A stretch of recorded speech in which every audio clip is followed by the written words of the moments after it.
Salut à tous les bastonneurs et les bastonneuses, moi c'est Forgy, et le catch c'est ce dont on va parler. Et aujourd'hui, l'AEW illustré. Blood and Guts.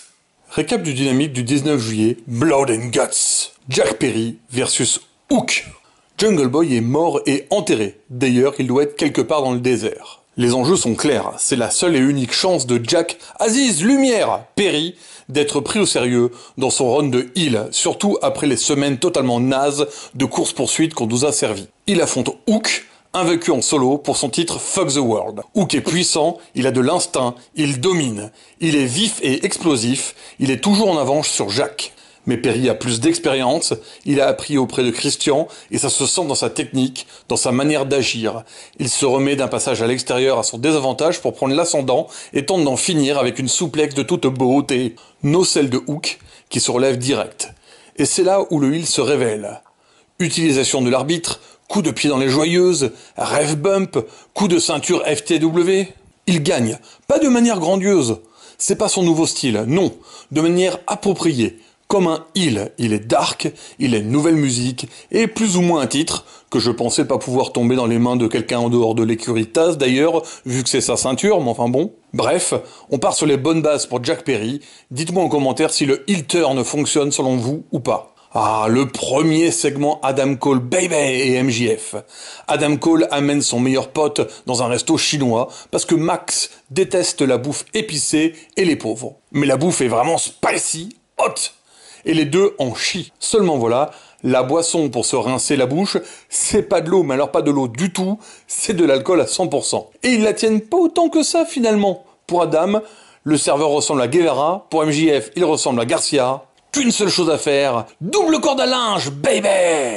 Dr. Britt Baker, dit MD, affronte une Panou, histoire de dire qu'il y avait un match féminin à la carte ce soir. Elle l'éclate. Ouh, quelle est belle la division féminine là. Non mais sérieux les gars, ça se remarque à force que vous faites pas d'efforts. Pendant ce temps, entre Jericho et Don Callis, ça fomente. Et on retrouve Adam et MJF qui sont prêts à en découdre.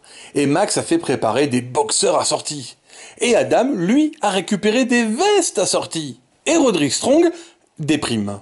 Il sait ce que tout le monde sait, ça va partir en couille. Et c'est parti. Les GG, Sammy Guevara et Daniel je me la pète grave Garcia contre les Baby, MJF et Adam Cole Baby. Oh, ils ont une entrée mélangée avec le thème des deux mixés. Ils sont tellement over et kawaii tous les deux. La foule est aux anges.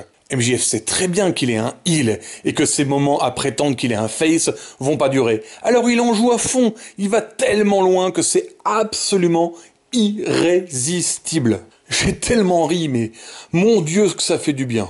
Du coup voilà, les deux font l'entrée de Adam Cole, mélangée, en prenant le public avec eux, en le montant au fur et à mesure. C'est juste excellent. Et le match commence pas tout de suite, puisque Daniel, je danse pour me donner de l'importance Garcia, arrive pas à tenir en place.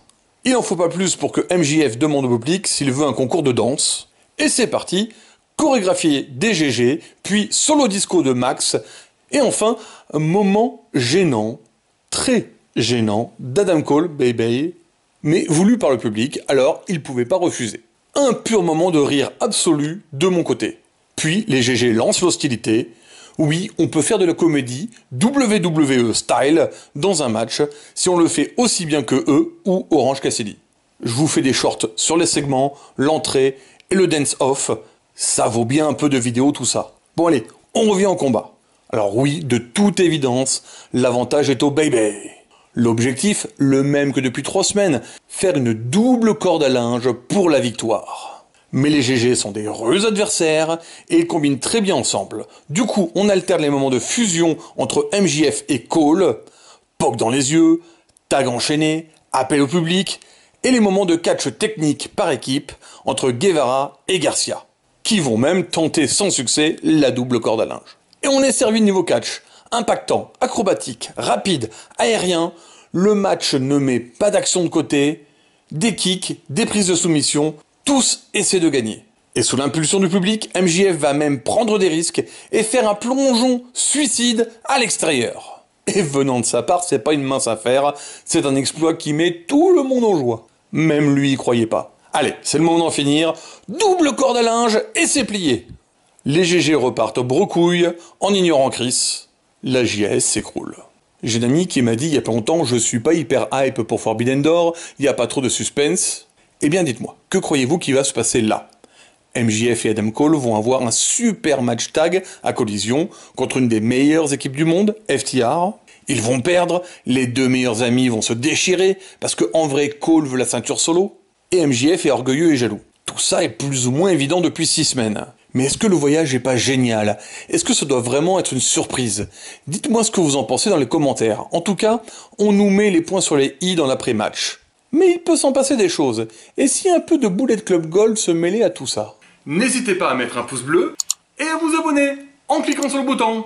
Et c'est l'heure, tant attendue, de Blood and Guts entre le BCC et Golden Elite. Les règles, une grande cage, 2 rings, 2 premiers participants, puis une entrée toutes les 3 minutes, BCC en premier, quand les 10 sont là, le match commence.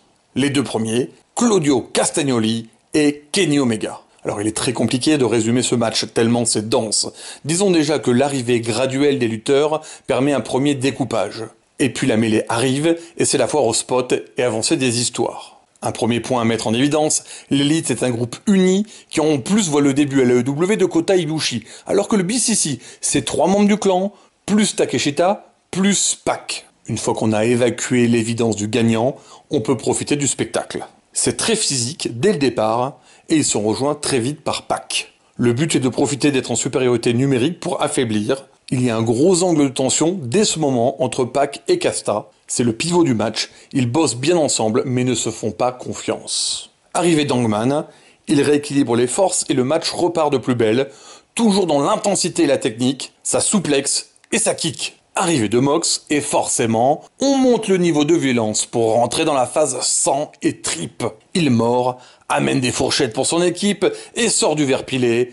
C'était beaucoup trop sage pour lui, c'est sûr. Arrivé de Wheeler Utah, Nick et Omega font un petit tour à Verpilé City, puis Utah déblaye un peu de son côté. On lui tend alors sa fourchette pour commencer le repas. Qui dit supériorité numérique, dit reprise de l'avantage du BCC. Arrivé de Matt Jackson, les Young Bucks étant réunis, il en faut pas plus pour que l'élite équilibre les forces. Petit temps d'acrobatie histoire de se faire plaisir, une nouvelle fois, le match est à l'équilibre. Arrivé de Konosuke Takeshita, alors lui, il perd pas de temps.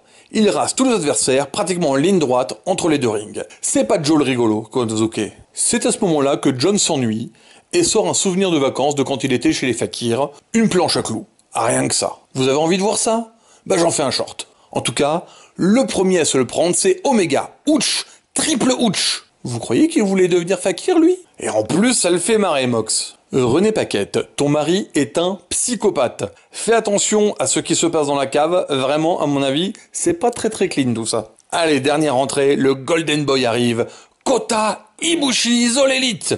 Au moins pour ce soir en tout cas. Ça doit être une marque de fabrique japonaise, lui aussi il passe à travers tout le monde. Allez, j'espère que tu te rappelles de ton stage là-bas, John, parce que c'est à ton tour d'essayer le tapis de clous. Ouch! Quintuple ouch! Allez, je vous le fais aussi en short celui-là. Maman, j'ai mal.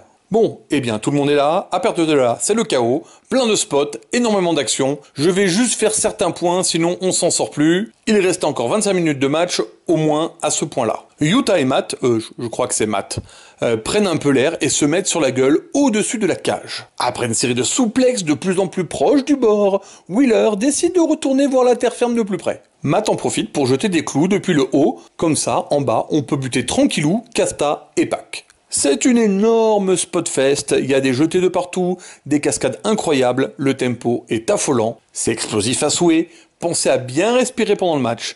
Ils tiennent pas en place, il y en a toujours un qui trouve une corde à monter pour se jeter sur les autres en DDT, en pile driver, en souplex, en ce que tu veux, dans toutes les positions. Point suivant, tous les membres du BCC font une souplex depuis le haut d'un coin du ring. Peut-être encore un shorts là. C'est très classe et puissant à voir. Puis Pac se suspend à la cage et tombe sur Nick, qui était posé sur la table entre les 2 rings, pour un énorme fracassage en règle. Moins de 10 minutes avant la fin, face à face des 2 factions, je dirais presque que la guerre commence, mais bon, elle est déjà bien avancée en vrai. C'est d'une violence et d'une efficacité inouïe, tout le monde y va de son coup de coude, de genou, de pied, pas de tricotage au programme.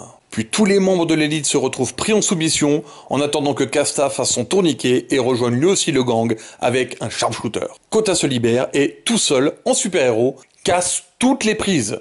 Mais il en faut beaucoup plus pour Casta parce que lui, c'est le Superman suisse qui utilise ses 2 berserks pour rester en position avant d'épuiser son stock d'étoiles d'invincibilité. Le BCC revient, bloque Omega dans le coin et fonce les uns après les autres sur lui. Mais Kenny évite Pac et le met derrière lui. Il esquive Casta au dernier moment qui rentre du coup de plein fouet dans Pac. À ce moment-là, Pac part en couille, la tension monte au plus haut niveau avec Casta, il envoie chier tout le monde, récupère une pince pour couper la chaîne de la cage et se barre. J'ai appris plus tard que vendredi, il se reposait à Casta dans le pay-per-view ROH Death Before Dishonor. Je pense qu'à la base c'était Kingston qui devait être le 5e membre du BCC à la place de Pac et qu'ils ont réarrangé la storyline pour arriver à un point à peu près similaire. Bon ben moi ça me va très bien parce que j'adore Pac. C'est un de mes catcheurs préférés, du coup allez-y, plus de Pac, ça me va toujours. Bien sûr à ce moment-là, l'élite reprend la main et enchaîne Mox avec des menottes entre les 2 rings. Don Callis qui sont le vent tourné rappelle alors Takeshita pour arrêter les frais. Plus que 3 BCC dont Mox qui est menotté. Bon le calcul est simple hein.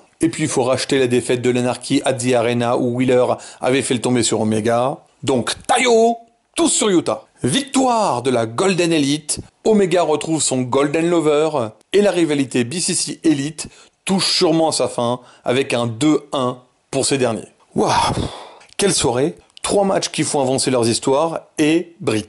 Si vous avez aimé cette vidéo, n'hésitez pas à mettre un pouce bleu, à faire un commentaire, je me ferai un plaisir d'en discuter avec vous, à la regarder en entier pour l'algorithme, mais aussi pour le plaisir bien sûr, et à vous abonner en cliquant sur le bouton. Merci beaucoup, ça aide vachement la chaîne. Allez, merci à tous les bastonneurs et bastonneuses d'avoir suivi et à très vite.